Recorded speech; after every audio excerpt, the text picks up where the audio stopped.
chair of the Tech Council of Australia, the usual hat she wears for public appearances in her home country, after recently announcing she would hand the role over to Atlassian Corp. Co-founder Scott Farquhar in late March. One of the group's main drives has been to increase the number of women working in the tech industry, earlier this month announcing a program with several companies that will highlight the benefit of tech careers and the promotion of gender equity and inclusion in the tech sector. That's at odds with Musk's stance on DEI. He has called it just another word for racism and amplified posts on X that have blamed everything from the Los Angeles wildfires to Boeing Company's manufacturing lapses on diversity and inclusion policies. Title: Tesla's $43 million in Canadian EV rebate claims raise alarm as competitors demand answers.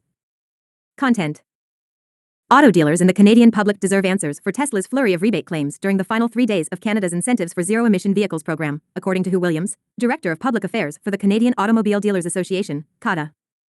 The US EV maker filed 8,669 rebate claims worth $43.2 million January 10 to 12, according to data from Transport Canada. The legion of claims helped empty government coffers of incentive funding and left 226 franchise dealers on the hook for at least 2,295 unpaid government rebates, worth up to $5,000 apiece, Williams said, before some automakers stepped in to lend assistance.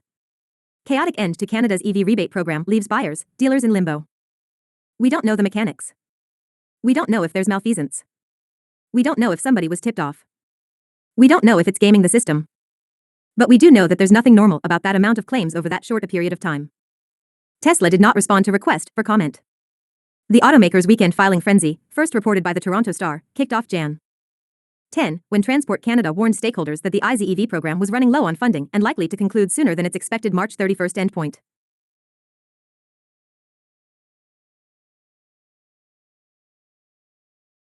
In this episode of the Ally All Ears podcast, Aaron Lee, Senior Director at Ally Dealership Insurance, discusses the growing threat of cyberattacks on dealerships and the importance of staying vigilant. He shares essential tips for safeguarding against these risks and highlights the need for specialized cyber insurance coverage to protect your business. The government warning set off what amounted to a run on the program. While corporately owned Tesla stores were the primary actors, they weren't alone. Nearly 500 dealerships submitted thousands of claims and pre-approvals to the IZEV portal Jan 11 and 12, according to Transport Canada. As funding ran dry Jan 12, the government department shut down the submission portal. It informed dealers a day later that the program's funding pool had been fully exhausted and no further claims would be accepted. Tesla accounted for 88.7% of the 9,782 claims made in the final 3 days of the program, with all other brands registering 1,113 claims, according to government data. That's a stark difference from the breakdown of IZEV claims throughout 2024. While Tesla led the way among brands for the year, it recorded only about 20% of total claims. Transport Canada gave dealers relatively wide latitude when submitting claims, though advised dealers to begin the claims process and receive a pre-approval from the department before the delivery of the vehicle and providing an incentive. Some dealers established firm processes for filing claims when a vehicle built abroad arrived at the Port of Vancouver, for instance. Others waited until after delivery, or after a handful of claims built up, putting them in a precarious position in January when IZEV funds ran out. To provide consumers the rebate, dealers applied the incentive directly on the vehicle's bill of sale. Transport Canada then typically reimbursed the dealer within 20 business days of the purchase being validated. Notably, the claims submitted by Tesla and other dealerships Jan 10 to 12 do not necessarily reflect sales or deliveries in that timeframe. The claims captured by Transport Canada's data, reported monthly, reflect the date the claim enters the government's system. They may be paid or be in processing. Tesla also has a history of clustering its claims, though not previously on the level reached in the IZEV program's final days. During Ottawa's previous 2 fiscal years, the automaker made several large sets of claims in short spans of time, topping 1,000 claims in 3-day stretches in several instances. In one particularly busy period in August of 2023, Tesla made 5,653 rebate claims over 5 days. Transport Canada would not directly address whether it is investigating Tesla's large volume of claims in the lead-up to the IZEV program's end. But that doesn't mean the rebates have been paid. Spokesperson Cao Lu said the department continues to assess the large batch of claims submitted by dealerships after the announcement of the program's pause. CADA's Williams said while Tesla's staggering number of claims need answers, ensuring dealers are reimbursed for incentives provided to consumers is the organization's primary focus.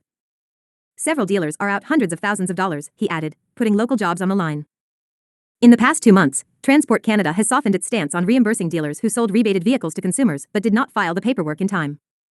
Williams said Transport Canada should be looking to IZEV contingency funding, cash from Ottawa's undersubscribed incentives for medium and heavy-duty ZEVs program or returning to Parliament to appropriate more funds to ensure dealers are paid. Title: For dealerships, is agentic AI the next big thing? Content: Many dealerships haven't heard about agentic artificial intelligence, an innovation less than a year old. The technology vendors and companies that serve them believe it may be the next big thing, and they're either exploring or already embracing its capacity to boost dealership efficiency. It's a powerful tool for dealers, a technology that can act autonomously to make decisions and take actions to achieve a specific goal, said Leon Conver, Senior Director of Marketing for CDK Global's CDK Intelligence arm. It's like an incredibly smart, very eager digital employee. Agentic AI supporters pitch it as a more customized, sophisticated use of AI and other technologies to automate specific tasks with little to no human intervention. It has steadily built momentum among some retail auto technology companies that believe it can help dealerships simplify sales, finance and insurance, and service center processes. CDK, Tikian, Cox Automotive, service-focused startup Numa and vehicle listings company CarGurus are among companies that have launched agentic AI tools or are exploring how to do so in the coming months. Agentic AI is emerging in the wake of some dealerships' disappointment with generative AI, the last next big thing, that they began experimenting with shortly after its late 2023 debut. Generative AI is an advanced form of AI that can learn from its mistakes and communicate like humans, but it fell short of initial expectations. Agentic AI, depending on the individual tool, can include generative AI, but also older AI elements such as machine learning or other technology already used by most dealerships in different ways. We're running the risk of dealers becoming numb to the promises of AI, said Steve Greenfield, a general partner with Automotive Ventures. Greenfield said some dealerships see the issue this way: if you're solving a problem that I have and it's with software, that's great. I'm happy to pay you, but I couldn't care less how you're actually solving it with AI or without AI.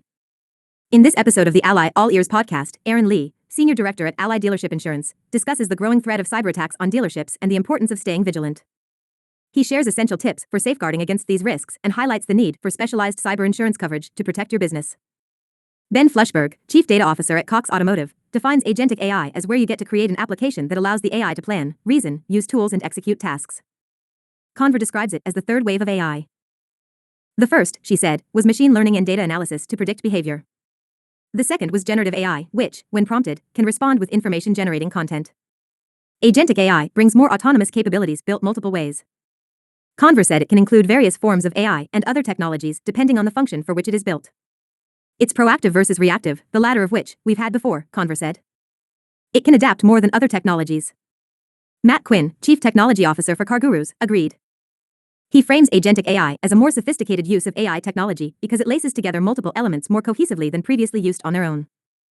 It's materially different from traditional AI, machine learning, data science and generative AI in that it uses agents to stitch different AI-enabled capabilities together into a cohesive package of technology that handles a large set of tasks and decides on its own what action to take.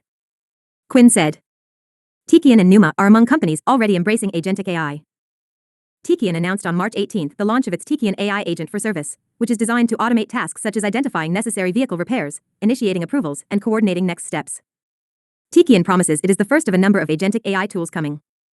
With Tikian AI agents, we're moving beyond insights to real action, automating workflows, enhancing efficiency and empowering dealership teams to deliver an unparalleled customer experience, Tikian CEO Jay Vijayan said in a statement relating to the announcement. Numa, developer of an AI-driven platform designed to make dealership processes more efficient, is actively developing agentic AI tools. In January, Numa released 2 AI agents. 1, the appointment agent, books appointments for dealership service departments. The other, the call intelligence agent, in part, records, transcribes and automatically summarizes inbound and outbound conversations between service advisors and car owners. It also analyzes and scores conversations to help dealership employees better handle different customer scenarios. AI agents will change how all enterprises work, Numa CEO Tasso Remeliotis said in a statement in January. Flushberg said he believes agentic AI will be widely used among retailers and others within the next year. Cox Automotive, he said, plans to test the technology with its internal systems such as document processing or any manual task it believes can be automated. From that exercise, the company then will look at where the technology fits for consumers. As we develop those skills and capabilities internally, we want to start embedding it in our products so we can make the workflows more efficient for our dealer customers, Flushberg said. Quinn said CarGurus also is exploring how to best use agentic AI. Our products provide an interface between dealers and consumers and transparency and trust in that interaction, he said. There's a lot of different points within those interactions where there's opportunity to use agentic AI to increase that level of transparency and trust between dealers and consumers and make the process simply more efficient for both sides. CDK is actively looking at how agentic AI may fit into its technology but not rushing the process. We have the technology. We've got the resources and are working on agentic